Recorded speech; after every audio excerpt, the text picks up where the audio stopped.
So it is a very big deal, and I think Barry and Ronnie mentioned those numbers. We're talking about, 16 to 20 trillion added by 2030. But let me give you another perspective. Let me ask you a question. How long did it take for the internet to reach 50 million users? It took 7 years. How long did it take for Facebook to have 50 million users? 3 years. And how long did it take for generative AI chatbot to reach 50 million users? 1 day. 5 weeks. 5 weeks. Just tells you how important, and this is the biggest technology shift, the biggest platform shift we've seen in our lifetime, and I think it's going to be the most important one.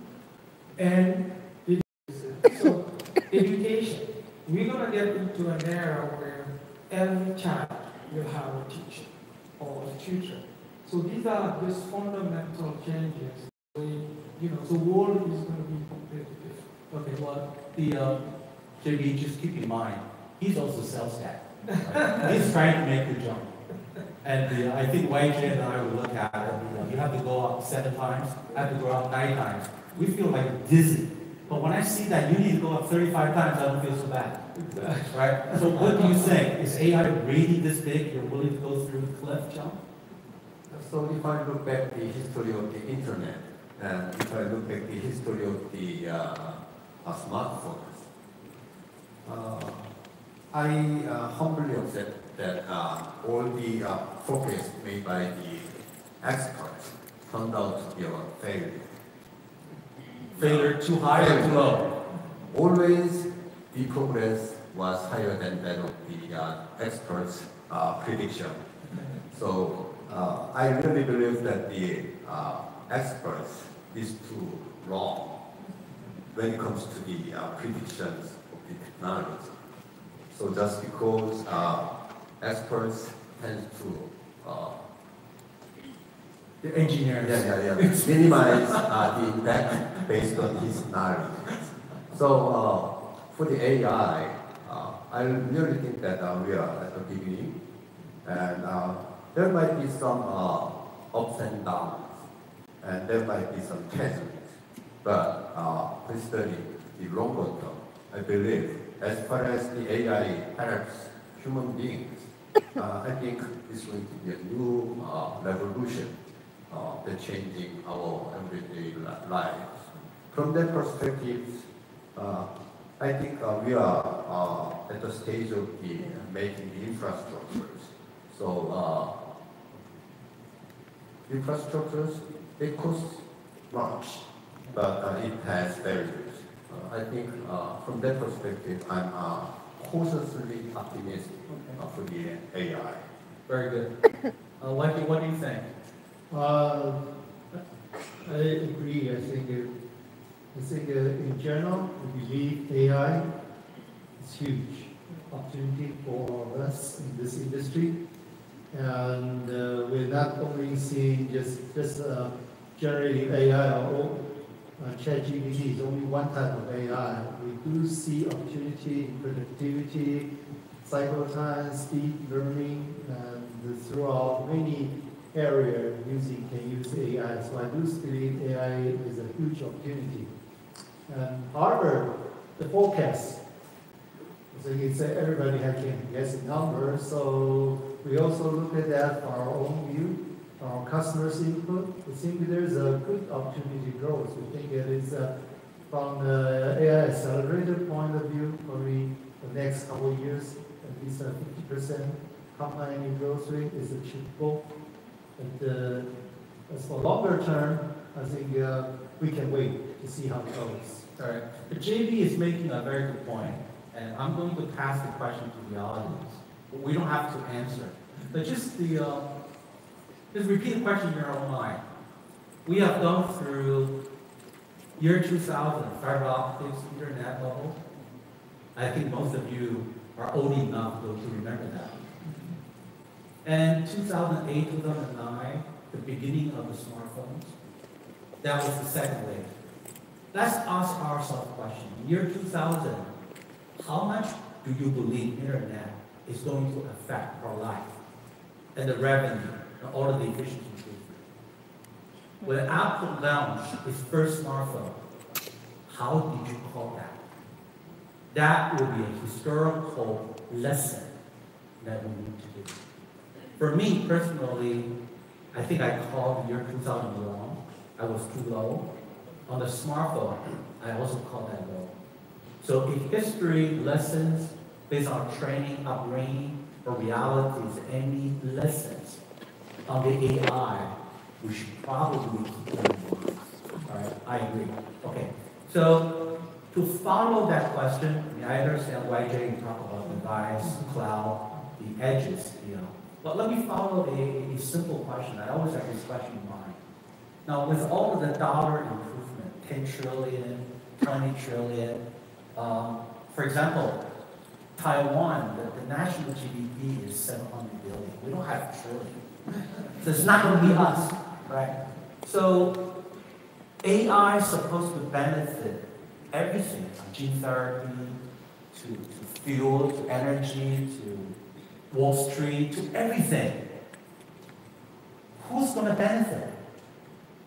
The largest economy going to benefit, or the median economy, or the smallest guy?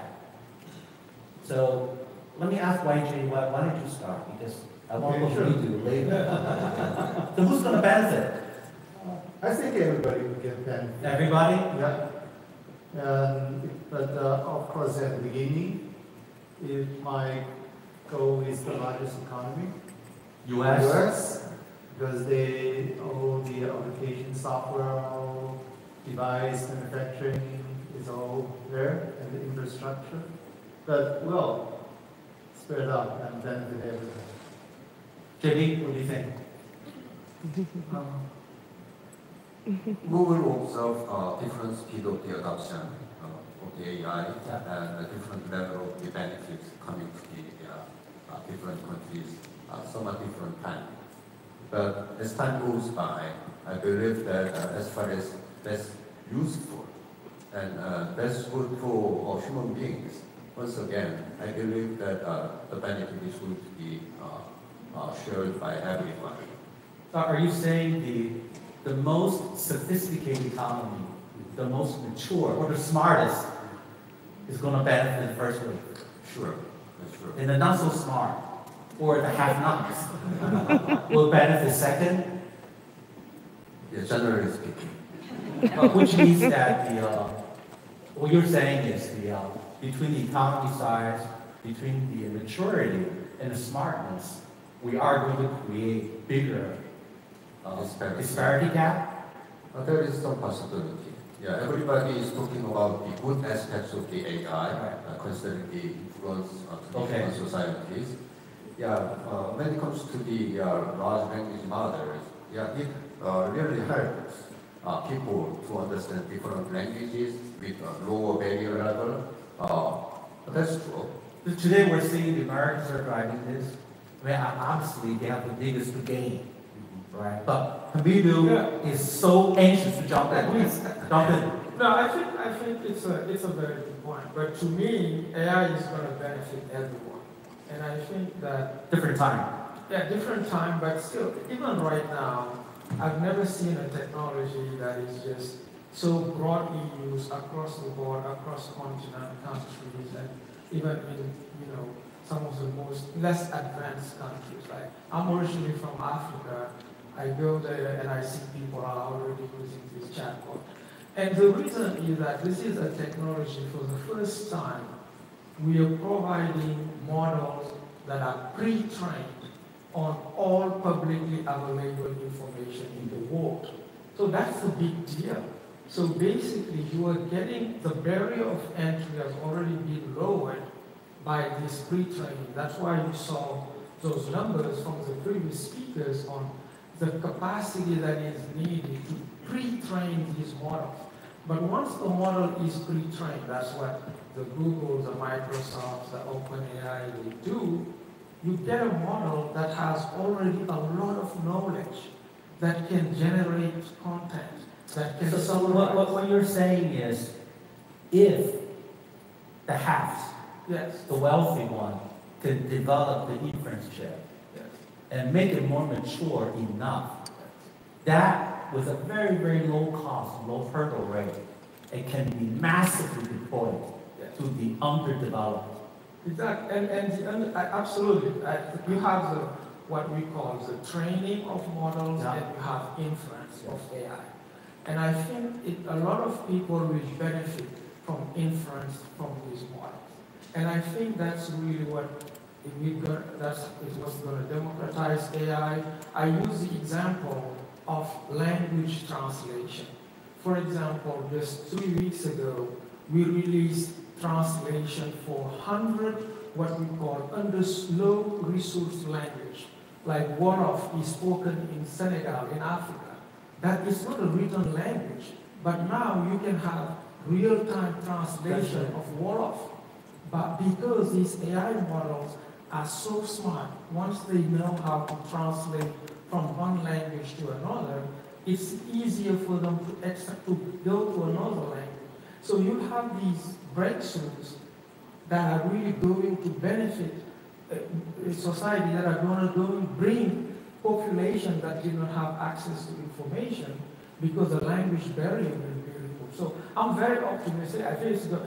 And I talked about the advance of medicine. I'm very passionate about it, very excited about it. I think we'll see an acceleration of drug discovery that is going to help cure diseases over the next decade.